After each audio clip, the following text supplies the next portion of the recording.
All right, let's turn our attention to the Guardians. Home opener tomorrow. Dropped another series on the West Coast, so they're now 3-6. How concerned are you? I know it's a short sample size that they were on the road, but there are some things that are just like, that looks ugly. My partner JT and I were talking about this the other day. How many Guardians everyday players would start for somebody else? Jose Ramirez, Stephen Kwan, those are the only two. Maybe Lane Thomas, maybe, right? Maybe Carlos Santana. That's it. The catching position's a joke. Absolutely. I know they call a good game, and that's important. I get that. But come on.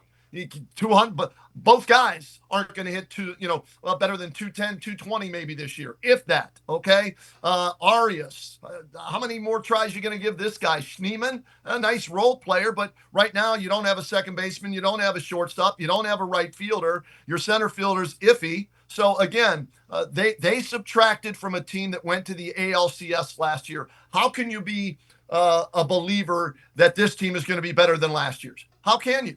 And Shane Bieber, you don't know when he's going to come back. You signed him. Maybe you get him for 2-3 months tops. Tanner Bybee got rocked yesterday. 5 home runs.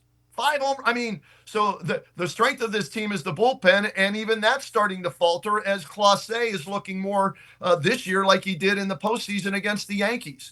So there's not a lot of positive things when it comes to the Cleveland Guardians. Their fallback, their glass half full is they play in the division they play in. And right now, even at 3-6, they're only 2 games out of first because nobody else in the division did much in the offseason as well. So how do you replace, Jimenez at second, Naylor at first, the run production, the defense there? I don't know if there's anybody on this roster that can do that.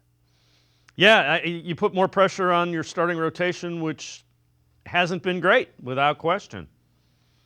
I mean, Gavin Williams, you're hoping as a big time draft pick that he's going to step up and be a top flight pitcher, a 1 or a 2. We haven't seen that yet. I know he's still young, but that's what you're counting on. Ben Lively was a journeyman, had maybe what will be the best year of his career last year. Is he going to duplicate that? Logan Allen, Tristan McKenzie, should he have had arm surgery? Is he going to have arm surgery? How many miles are they going to get out of that arm this year? So there are a lot of question marks and not a lot of positive things to feel good about. And Travis Bazzana is too far down the road to think that he's going to come up and be the savior at second base this year.